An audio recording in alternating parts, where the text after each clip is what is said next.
guys, how we doing tonight? I want to give a big thank you to John for just bringing us together. I don't know where he is. I want to give a huge thank you to Iron Wolf Hot Scotch. Thank you guys so much for sponsoring this event.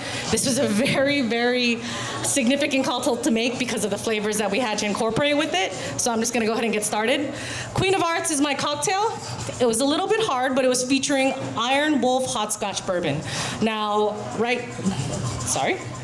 So the hot scotch bourbon is made with distinctive flavors in mind. There's butterscotch and there's Texas peppers, which gives it a little bit of heat. Now, what I wanted to go for was a cocktail that I didn't want to add any other spirit to, that I didn't want to add any other flavor to overpower this particular bourbon.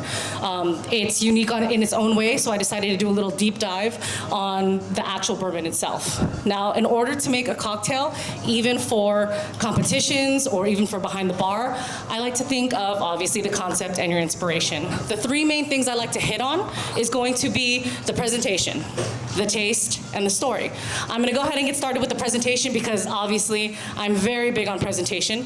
When you first got the cocktail, the first thing you do is automatically look at it. You don't close your eyes and sip it. You don't close your eyes and smell it. You look at it. So just like a real life bar situation, when you're making cocktails with smoke, when you're making cocktails with bubbles, with anything, the first person is gonna be like, wow, what is that? I want that. What's in there? It really gets people interested and it keeps people wanting to order that drink. So that's what I focus on whenever I do the wow factor part of my cocktails. So hopefully you guys are wowed by that. The next is the taste. So obviously we have these amazing competitors coming up here today. We won the city division of SpeedRailz. So we are all coming together here with delicious cocktails. We know this. I know these guys know what they're doing. We're all professionals. So first, of course, the cocktail has to be delicious. You have to want to drink it. Second, how the heck am I going to stand up to all these other amazing competitors and be different? Everybody does the same thing. Everybody clarifies. Everybody does this. How do I make myself stand out? So that's what I try to go with the taste. Now, how to connect. Iron Wolf Hot Scotch. How exactly am I going to connect those flavors with the whole process of my presentation and so on and so forth. So I decided to do a big deep dive on the flavor of butterscotch itself. So it actually came from a confectioner named Samuel Parkinson, who was in the 1800s. Fun fact, the person who actually made it popular in the 1800s was Queen Victoria.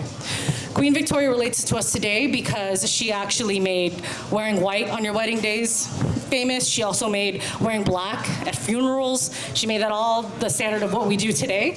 And coincidentally, she's also one of the first royals to ever be photographed. So hence my garnish. So going with my inspiration, I'm gonna take y'all back to last year when I won the San Antonio SpeedRailz. John was nice enough to give all of us bartenders social media platforms where we were able to talk about stuff that meant a lot to us. And one video kind of got a lot of traction of mine where I basically talk about, it's all this positive stuff with cocktails and how it's art, how it's my form of passion, how I love to just, present it in an art form.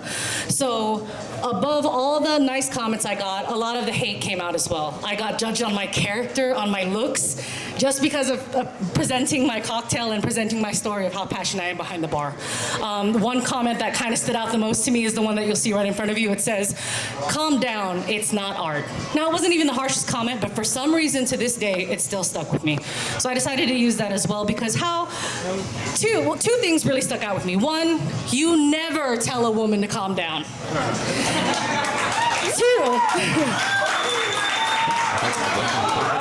Two, how the hell can you tell me that this isn't art? All these artists come together to bring y'all here, to have y'all taste our artwork, to really show you guys what we're about. This is art. I don't care who says it. This is definitely art. Another inspiration of mine comes from my mother, who is also a queen, and coincidentally, her name is also Victoria, and a little shout out to my mama.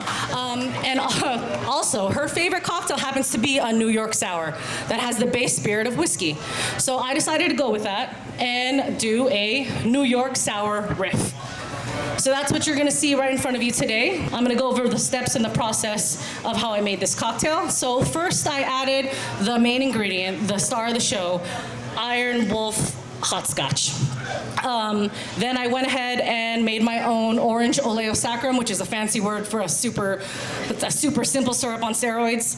I chose orange flavor to bring out that butterscotch. And then I also used orange and lemon juice for my citrus. Typical whiskey sour, right? So to try and change that up, I decided to clarify it. So clarification, if you didn't know, it's basically a process where you mix dairy and you mix citrus. Putting those together creates curds that filters the cocktail. It basically creates a really silky smooth concoction that you have right there, but it also kind of took away the heat.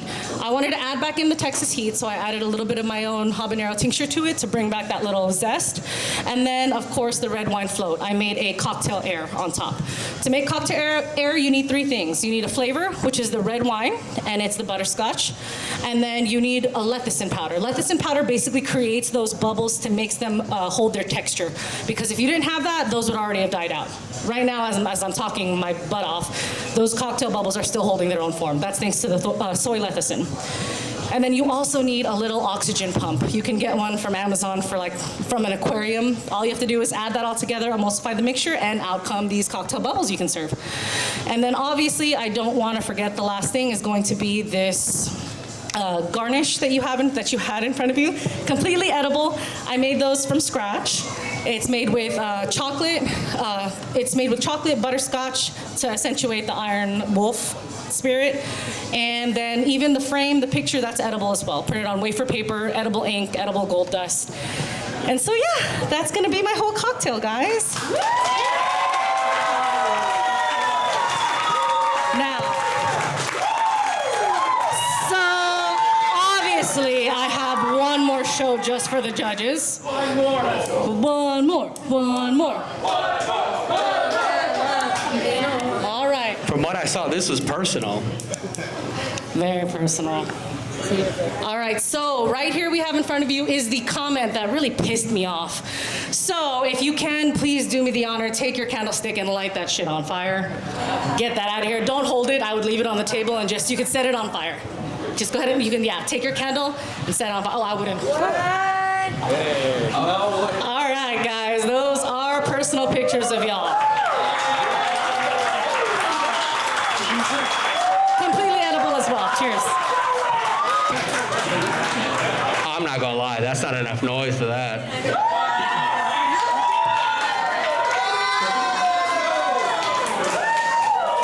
that shit out of here. Wow. All the little details, I love it, you're right. When you put a cocktail in front of somebody, you want the person next to them to see it and say, what the hell is that? I want that. So I agree, it is an art.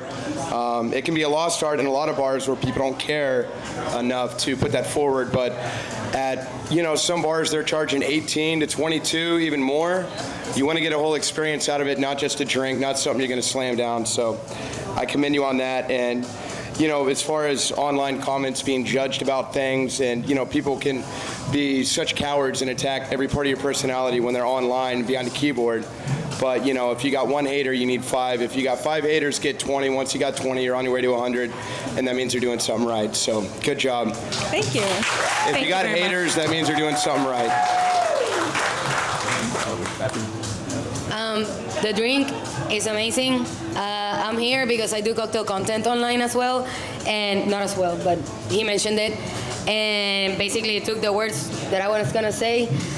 If you get 1 hater, at least 1 hater, you're doing it right. And putting my face behind the hater comment, man, that was the best. Amen. Good job, best garnish. Yeah.